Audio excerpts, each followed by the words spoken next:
नमस्कार।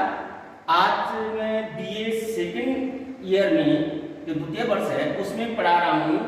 जो हमारे पास पेपर है भारत शासन और राजनीति, उसके अंतर्गत मैं पढ़ा रहा हूँ भारत संसद। जो भारत की संसद है उसके बारे में मैं थोड़ा सा आपको पढ़ा रहा हूँ। यानी जो हमारे संविधान में है अनुच्छेद 79 में ये उल्लेख किया गया है कि भारत की एक संसद होगी और संसद जो होगी वो क्या है, जो देश की सबसे बड़ी जो है क्या है, एक संस्था है जो कि जिसके जहाँ कानून बनते हैं, विकास की योजनाएं बनती हैं और उनको लागू किया जाता है, जिससे कि देश में आम जनों का एक जो लोक कल्याणकारी राज्य की स्थापना वो हो सके।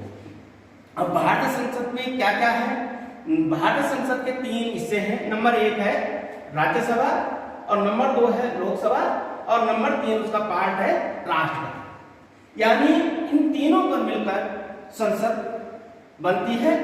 राज्यसभा का जो वो है उसको उच्च सदन भी कहते हैं और उसका उल्लेख संविधान के अनुच्छेद 80 में किया गया है। लोकसभा जिसको क्या है निम्न सदन कहते हैं, उसका उल्लेख अनुच्छेद 21 में किया गया है और उसके अलावा उसमें ये कहा गया है कि एक राष्ट्रपति होगा। जबकि मैं आज आपको पढ़ाऊंगा लोकसभा। मैं आपको पढ़ा रहा हूँ आज लोकसभा। थोड़ा लोकसभा का हम उल्लेख करते हैं। आपने देखा होगा कि लोकसभा को एक तो निम्न सदन भी कहा जाता है। ये जहां राज्यसभा उच्च सदन है वहीं जो लोकसभा है वो निम्न सदन है, जिसका कार्यकाल क्या है 5 वर्ष का होता है। वहां से जब चुनाव होता है तो चुनाव जीतने के बाद जब वो सरकारें बनती हैं, जो सरकार बनती है, सरकार का कार्यकाल 5 वर्ष का होता है। 5 वर्ष तक ही उसको क्या है उसकी अवधि दी गई है। यद्यपि क्या है जरूरी नहीं है कि सरकार 5 साल तक चले, क्योंकि कभी कभी क्या होता है कि उसकी दे तो गया है कि उसको 5 साल के लिए वो बनाया गया है, लेकिन कभी कभी क्या होता है सरकारें अल्पमत में आती है। लोकतंत्र क्या है एक महत्वपूर्ण शासन व्यवस्था है जिसके अंतर्गत क्या है अगर अल्पमत में सरकार है तो सरकारें पहले भी गिर जाती हैं, या सरकार में जो लोग हैं उनको अगर लगता है कि नहीं हमको इसको पहले ही भंग कर देना चाहिए तो कई बार भंग पहले ही कर देते हैं।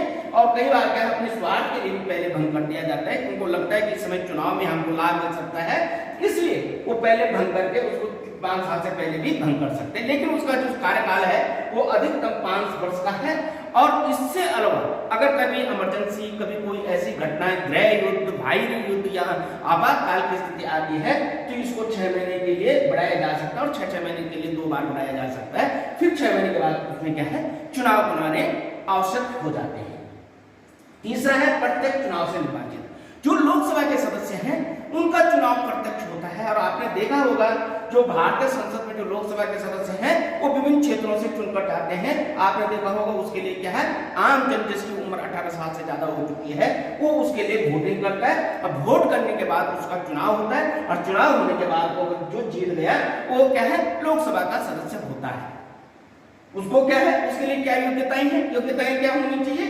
योग्यताएं जो है उसके लिए एक तो उसको भारत का नागरिक होना चाहिए, भारत का नागरिक होना चाहिए। क्योंकि जो भारत का नागरिक नहीं होगा वो भारत के बारे में क्या जान सकता है, ये भारत के बारे में उसको कोई जानकारी नहीं होगी। इसलिए क्या है उसके लिए क्या है वो बहुत आवश्यक है। दूसरा है कि उसको नागरिकता ही नहीं, उसका वोटर जो आइडेंटिटी कार्ड है, जो निर्वाचन कार्ड है, उसमें उसका नाम भी अंकित होना चाहिए। न्यूनतम उम्र उसकी 25 वर्ष होनी चाहिए।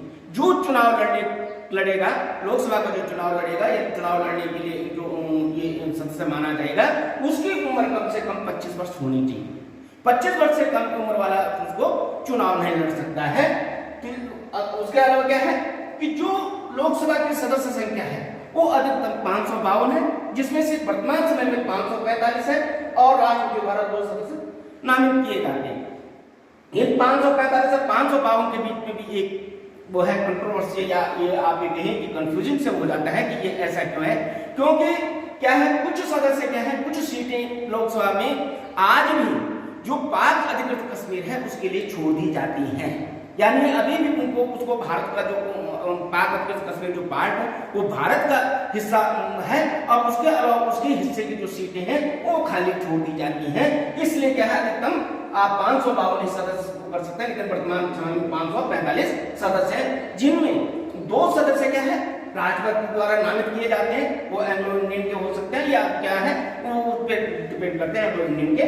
तो इस प्रकार क्या है राष्ट्रपति द्वारा 2 सदस्यों को नामित किया जाता है, उनका चुनाव नहीं होता, ये मान लीजिए।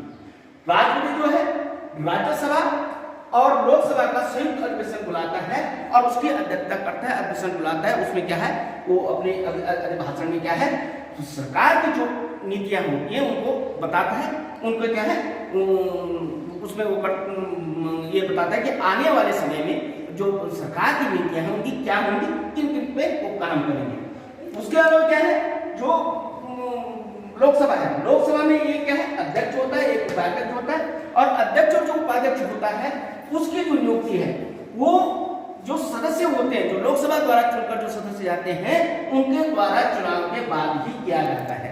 चुनाव करके उनको क्या है सदस्य माना जाता है। लेकिन कभी अगर अध्यक्ष उपाध्यक्ष अनुपस्थित हैं उस दौरान जो लोकसभा है उसके अध्यक्षता जो उसमें सबसे अनुभवी और सीनियर जो मेंबर्स होते हैं उसको दी जाती है और वो उसकी अध्यक्षता करता है। इस प्रकार उसको जो संसद है उसको चलाया जाता है। उसके अलावा इसमें क्या है मंत्रिपरिषद है। मंत्रिपरिषद में क्या है 3 प्रकार के मंत्री आते हैं। नंबर 1 तो कैबिनेट मंत्री होते हैं जिनके पास क्या है सारा बाहर होता है, और ये नंबर 1 पे आते हैं जो अनुभवी व्यक्ति हैं, उस फील्ड के जो बहुत ज्यादा समय से चुनकर आ रहे हैं, जो उस चीज के ज्ञाता हो, इस तरह उसको कैबिनेट मंत्री बनाया जाता है। दूसरा है राज्य मंत्री, और राज्य मंत्री के अंतर्गत भी 2 प्रकार के मंत्री होते हैं। एक तो होते हैं राज्य मंत्री और एक होते हैं स्वतंत्र प्रभार, स्वतंत्र वाले होते हैं, और एक है अधीनस्थ। यानी एक मंत्री इसके अंतर्गत ऐसा है जो कि कैबिनेट मंत्री के अंतर्गत आते हैं, कैबिनेट मंत्री के अंतर्गत वो काम करता है। लेकिन एक ऐसा होता है जिसको राज्य मंत्री का दर्जा तो है लेकिन उसको स्वतंत्र प्रभार है, वो अपने विभाग का अपने आप ही एक मालिक है या अपने विभाग को चलाने में स्वयं सक्षम है। तीसरा जो मंत्री होते हैं कई बार क्या होते हैं कुछ ऐसे मंत्री बना दिए जाते हैं जिनको विभाग आवंटित नहीं किया जाते हैं, तो ऐसे मंत्रियों को भी बिना विभाग के मंत्री कहा जाता है और तीसरे स्तर पे आते हैं। और वो इसलिए किए जाते हैं कि कभी ऐसी आवश्यकता पड़ी या कुछ ऐसी समस्याएं हैं जिसके कारण उनका विभाग आवंटित नहीं किया गया लेकिन वो ऑलरेडी मंत्री होते हैं।